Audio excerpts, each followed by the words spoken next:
in the history of the state. The speed at which these measures were introduced is to be applauded. The response from people is one of gratitude and relief, and there is a real awareness amongst Irish people that citizens of many other countries do not have governments that are quite as willing or so fast to help them at this time.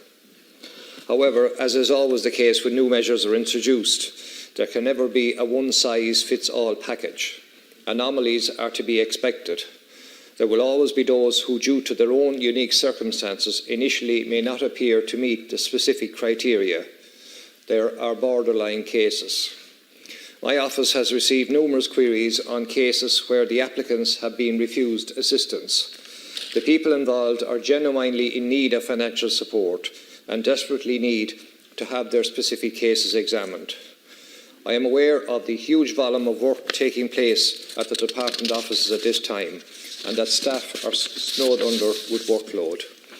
I want to place on record my appreciation and thanks to the staff of the Department of Social Protection, who on a daily basis assist my office and members of this House with courtesy and cooperation. I am requesting, Minister, that the Department officials would establish a group to examine all appeals for payments and deal with them expeditiously. We need a rapid appeals process to help identify genuine cases whose applications may have fallen through the cracks. The level of applications for financial assistance over the past 2 weeks is unprecedented. It is inevitable that amongst that enormous volume of applications, some people in genuine need of help may slip through the net. This cohort of people are deserving of our immediate attention, and I am asking the Department to respond to this need. I compliment Minister Regina Doherty and the Department of Employment and Social Protection on the outstanding work that they have done to help those in unexpected need at this time.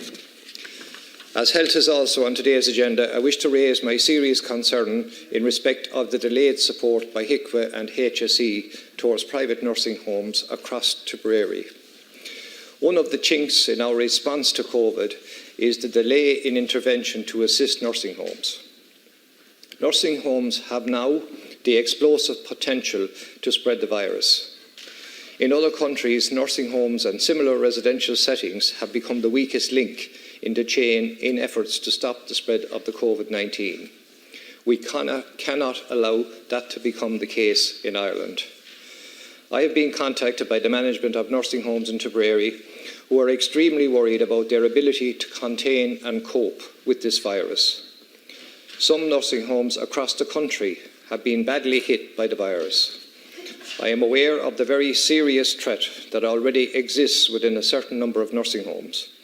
I am personally aware of residential units where residents are ill, a large number of staff including nurses, healthcare assistants, catering and housekeeping staff and the maintenance team are unable to report for work as they are self-isolating. To avoid closure of these facilities, it is absolutely imperative that the HSE steps in to provide nursing and support staff. There is also an alarming lack of personal protective equipment available to nursing homes. They must receive a guaranteed supply of personal protection equipment. Staff must be protected.